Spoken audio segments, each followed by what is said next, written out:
Hello students, good morning. I hope आप लोग अपने लर्निंग को एंजॉय कर रहे होंगे और इस लॉकडाउन में भी अपने आप को स्वस्थ और खुश रखे होंगे, हेल्दी और हैप्पी रखे होंगे। तो आइए, आज का टॉपिक है सरफेस एरिया ऑफ स्फीयर। तो आज हम लोग इसी बारे में पढ़ेंगे।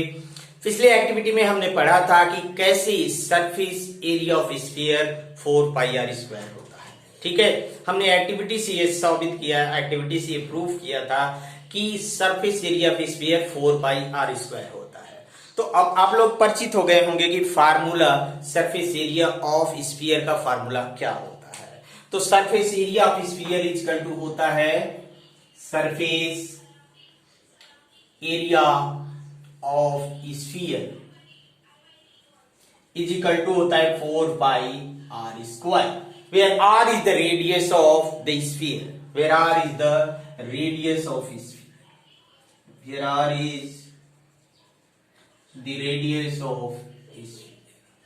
ठीक है, and you know that what is the value of pi is equal to 22/7 and pi is equal to 22/7. You will know about it. When you represent in the decimal form, then it we write it as 1.3.1. ठीक है, तो sometime in according to situation you can put one of the values of pi, 22/7 or 3.1. Now surface area of sphere हो गया। अब हम लोग पढ़ेंगे surface area of hemisphere क्या होता है। सरफेस एरिया ऑफ स्फीयर आप लोग पढ़ लिए। Surface area of hemisphere मतलब अर्धगोला, गोले का आधा भाग का सरफेस एरिया क्या होता है, इस चीज के बारे में हम लोग पढ़ेंगे। Surface area of hemisphere क्या होता है। तो आइए शुरू करते हैं। से है surface area of hemisphere. Surface area of hemisphere. देखो, हेमीस्फीयर दो हो सकता है, या तो खोखला हो, अंदर हालो हो, या तो क्लोज्ड हो। तो हम पहले क्लोज्ड की बात करेंगे, surface area of closed hemisphere. ठीक है, तो हम जो ये बात कर रहे हैं हेमीस्फीयर की वो क्लोज्ड है। ठीक है, तो क्लोज्ड हेमीस्फीयर की बात हम करते हैं। तो क्लोज्ड हेमीस्फीयर क्या होगा, ये थोड़ा सा फिगर बनाते हैं और चित्र बना के देखते हैं। जो गोला होता है, जैसे ये पूरा ये तो ऐसे सर्किल है, तो ऐसे पूरे गोले में से हाफ आप कट करते हो।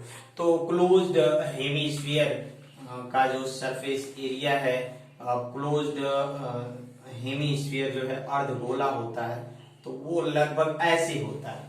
तो ये आधे गोला की जो ये कर्व सरफेस एरिया होती है, इसको हम कर्व सरफेस एरिया बोलते हैं। ये जो इस भाग को छोड़ के, तो ये 2πr² होगा, क्योंकि टोटल का आधा होगा। और ये सर्किल की भी एरिया, सर्किल का रेडियस होता है। अगर रेडियस r, क्योंकि स्फीयर का रेडियस r है, तो ये जो सर्किल है इसका भी रेडियस r होगा, तो इसकी एरिया होगी πr²। और ये जो कर्व भाग है उसका एरिया होगा 2πr²। तो दोनों मिला के हो जाएगा 3πr² unit.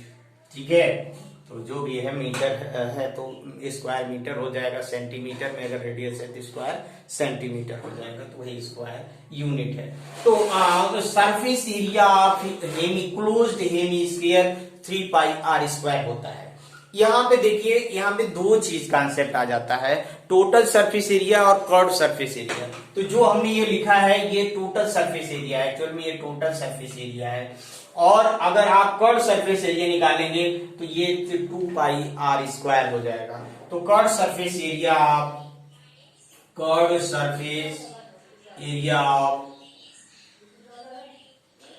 Of hemisphere, curve surface area of hemisphere is equal to 2πr², where r is the radius and pi value आप तो जानते हैं। तो ये है आपका हेमीस्फीयर 2πr² को, ये जो curve surface area of closed hemisphere, इसको आप लिखो तो बेटर रहेगा। क्लोज्ड हेमीस्फीयर 2πr² होगा और total surface area of closed hemisphere होगा 3πr²।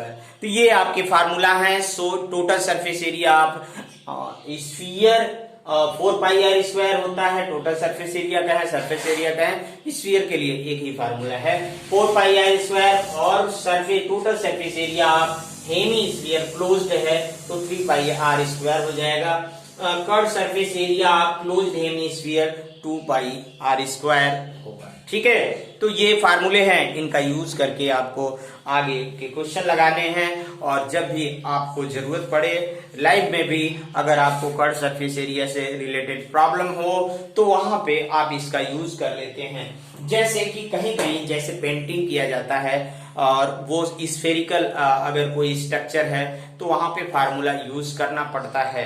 जैसे अभी इंजीनियरिंग वर्क में आप देखे होंगे कि बहुत सारे ऐसे स्ट्रक्चर हैं, बहुत सारी ऐसी उपकरण हैं जो स्फेरिकल होंगे, तो वहां कितनी की पेंटिंग लगेगी, कितना का कास्ट आएगा, उसमें जो मटेरियल यूज हुआ है उसके चारों तरफ लगाने का, तो वो सारे जगह हमें कर्व सरफेस एरिया की फार्मूला का यूज करना पड़ता है, टोटल सरफेस एरिया के फार्मूला का यूज करना पड़ता है। तो ये लाइफ में भी इंजीनियरिंग के क्षेत्र में बहुत ये उपयोगी सवाल है और आपके एग्जाम के पॉइंट ऑफ व्यू से है और आपकी अंडरस्टैंडिंग को क्रिएट करने के लिए, अच्छी अंडरस्टैंडिंग बनाने के लिए भी ये बहुत इंपॉर्टेंट फार्मूला है। तो ये हमेशा इसको याद रखेंगे। और आइए हम लोग कुछ क्वेश्चन पढ़ते हैं, कुछ क्वेश्चन जो आपने बुक में दिया है, ताकि ये फार्मूला आपको अच्छे से कंटेस्ट हो जाए, आपके दिमाग में अच्छे से बैठ जाए। इसीलिए प्रॉब्लम दिया रहता है, इसीलिए प्रैक्टिस दिया रहता है। तो आइए एक दो प्रैक्टिस करते हैं और बाकी आप प्रैक्टिस करिएगा। तो एक दो प्रैक्टिस आइए हम यहाँ पे करके आपको बताते हैं और बाकी जो है आप खुद लगाएंगे।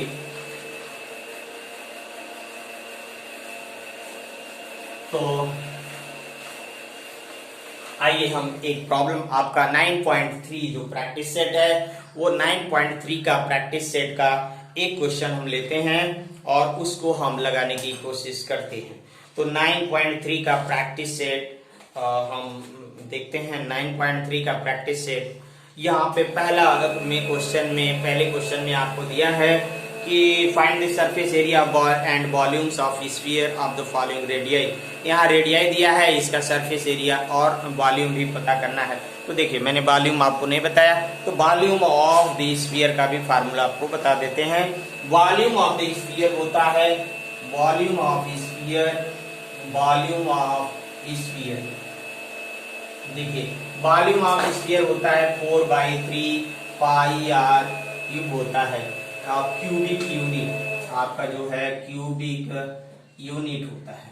ठीक है, तो इस फार्मूले से आप वॉल्यूम ऑफ द स्फीयर निकाल सकते हैं। ओके, तो ये वॉल्यूम ऑफ द स्फीयर का ये फार्मूला है। अगर हेमी स्फीयर है, क्लोज्ड हेमी स्फीयर का वॉल्यूम निकालना होगा, volume of closed hemisphere, volume of closed hemisphere अगर आप निकालना चाहें, volume of closed Hemy sphere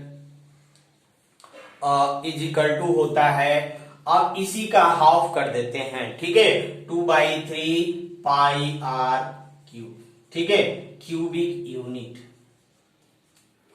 तो ये होता है वॉल्यूम ऑफ क्लोज्ड हेमीस्फीयर। तो अब ये फार्मूला का यूज करके आप कर सकते हैं। हाँ, इसका यूज क्या होता है ये हम बताते हैं। जैसे कोई स्फेरिकल स्ट्रक्चर है या हेमीस्फीयर है या स्फीयर है, तो उसमें कितने मटेरियल यूज हुआ है। जैसे अगर क्लोज्ड हेमीस्फीयर है, पूरी तरह बंद है और सॉलिड है, सॉलिड हेमीस्फीयर का, सॉलिड स्फीयर या सॉलिड हेमीस्फीयर का मतलब ये होता है कि वो अंदर से पूरी तरह भरा हो, तो उसको सॉलिड बोलते हैं। अगर हालो का मतलब खाली हो रहता है। तो अगर कोई सॉलिड हेमीस्फीयर है, स्फीयर है, तो उसमें कितने मटेरियल यूज हुए हैं, तो वहां पे वॉल्यूम का यूज करना पड़ता है। या कोई हालो हेमीस्फीयर का स्ट्रक्चर का कोई बर्तन है या कोई चीज है, तो उसमें कितना कोई सामान आएगा, उसका वॉल्यूम निकालना है। गैस है या कोई भी लिक्विड उसमें भरा जा रहा है, उसका वॉल्यूम निकालना हो, तो वहां भी hemisphere, volume of the sphere का कॉन्सेप्ट यूज करना पड़ता है। अगर हालो स्फीयर में कोई चीज सामान रखा हुआ है, तो उसके लिए आपको इंटरनल और एक्सटर्नल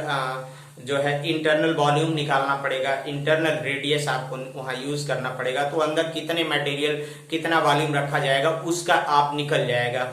अगर आपको एक्सटर्नल मतलब आपको उस हालो स्फीयर को बनाने में कितना मटेरियल यूज हुआ है तो उसको एक्सटर्नल स्फीयर एक्सटर्नल वॉल्यूम में से इंटरनल वॉल्यूम माइनस करना होता है। तो यहाँ पे वॉल्यूम का यूज है। तो ये वॉल्यूम आप लोग ये वॉल्यूम के फार्मूले हैं स्फीयर और हेमी स्फीयर के, आप इसको अच्छे से लर्न कर लेंगे। आइए हम क्वेश्चन की बात करते हैं। 9.3 के पहले क्वेश्चन की बात करते हैं जिसका हम लोग कंसीडर करने जा रहे थे। तो आइए हम यहाँ पे शुरू करते हैं। पहला क्वेश्चन जो है हम शुरू करते हैं आपका कहा है, मैं ये 3 या 4 क्वेश्चन है तो मैं केवल एक क्वेश्चन बताऊंगा और बाकी क्वेश्चन आप लोग यूज करेंगे। दिखा है find the surface area and volume of sphere of the following radii. एक रेडियाई 4 सेंटीमीटर है और एक रेडियाई 9 सेंटीमीटर है। तो 4 सेंटीमीटर और 9 सेंटीमीटर का तो हम एक लेंगे। पहला की हिसाब करते हैं। क्वेश्चन नंबर 1 का पहला प्रैक्टिस सेट आपका practice set 9.3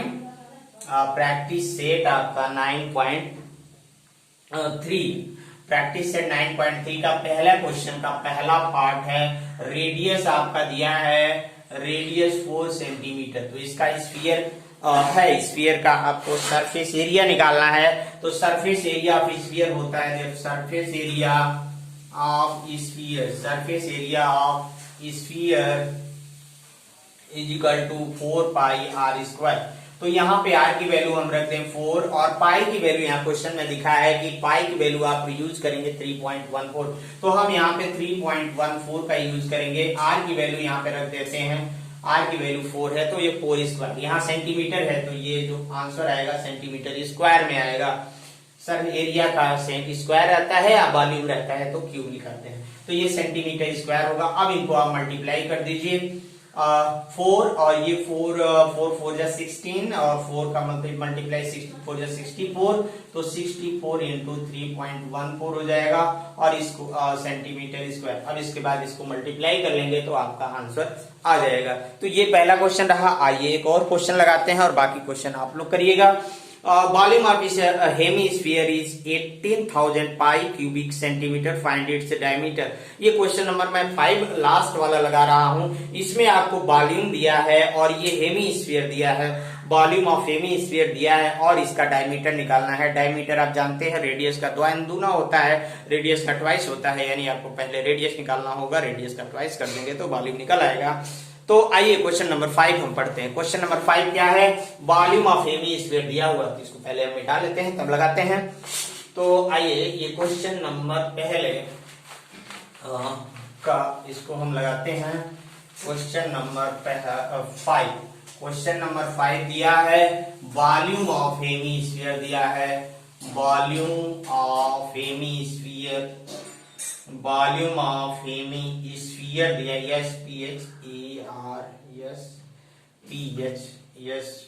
sphere, volume of hemisphere is equal to होता है 2/3 pi r cube unit cube. ठीक है, यहाँ पे दिया हुआ है, गिवन दैट, यहाँ पे गिवन है कि volume of hemisphere is equal to volume of hemisphere is equal to volume of hemisphere दिया है 18,000 pi cubic unit, cubic centimetre दिया है। देखो सेंटीमीटर, क्यूबिक सेंटीमीटर को आप ऐसे भी लिखते हैं। तो अब ये भी वॉल्यूम है, ये भी वॉल्यूम, यानी दोनों इक्वल हो जाएगा। तो हम यहां से देयरफॉर आपका 2/3 pi r cube is equal to 18,000 pi. तो अब देखिए यहाँ पे दोनों तरफ जो है पाई से अगर इसको ले जाते हैं, ये 2/3 पाई को इस साइड लाएंगे तो r cube is equal to, ये 3 डिवीजन में थी, इधर मल्टीप्लाई में हो जाएगा 18,000 पाई इंटू 3 और यहाँ 2 ये ऊपर है तो यहाँ नीचे आ जाएगा और पाई भी।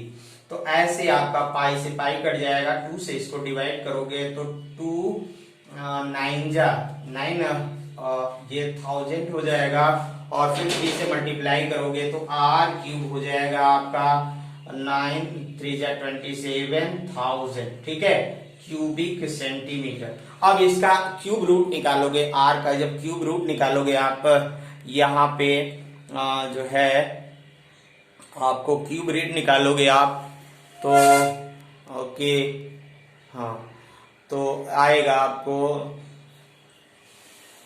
ये स्टूडेंट्स ओके, हाँ ये थोड़ा सा आपको दिखने में प्रॉब्लम हो रहा होगा। ओके हाँ, ये 27,000 सेंटीमीटर क्यूब आर क्यूब हो गया। अब यहाँ से आर क्यूब की जो है यहाँ से स्क्वायर क्यूब रूट निकाल लेंगे तो आर की वैल्यू निकल आएगी। तो आइए हम लोग क्यूब रूट निकालते हैं, यहाँ पे क्यूब रूट निकालते हैं। तो r cube is equal to 27,000 है, तो आर इज इक्वल टू हो जाएगा क्यूब रूट ऑफ 27,000। और जब इसका क्यूब यहाँ सेंटीमीटर क्यूब है तो क्यूब रूट निकालोगे तो यहाँ 1 सेंटीमीटर हो जाएगा, और यहाँ 27,000 का क्यूब निकालोगे तो आपको आ जाएगा 30। ठीक है, तो r is equal to 30 centimetre आ जाएगा। ओके, अगर ये क्यूब रूट में आपको कोई प्रॉब्लम है तो आप कमेंट पे लिख के बताइएगा, मैं आपको या मेरे व्हाट्सएप नंबर पे आप मुझसे पूछ सकते हैं कैसे क्यूब रूट निकलेगा, मैं अलग से बता दूंगा। तो ये 27,000 centimetre cube r equal to 30 centimetre है। तो अब यहाँ से डायमीटर, ये रेडियस हो गया तो डायमीटर निकलेगा, डायमीटर इंटू 2 इंटू आर होता है तो 2 इंटू 30 सेंटीमीटर यानी 60 सेंटीमीटर इसका डायमीटर हो गया।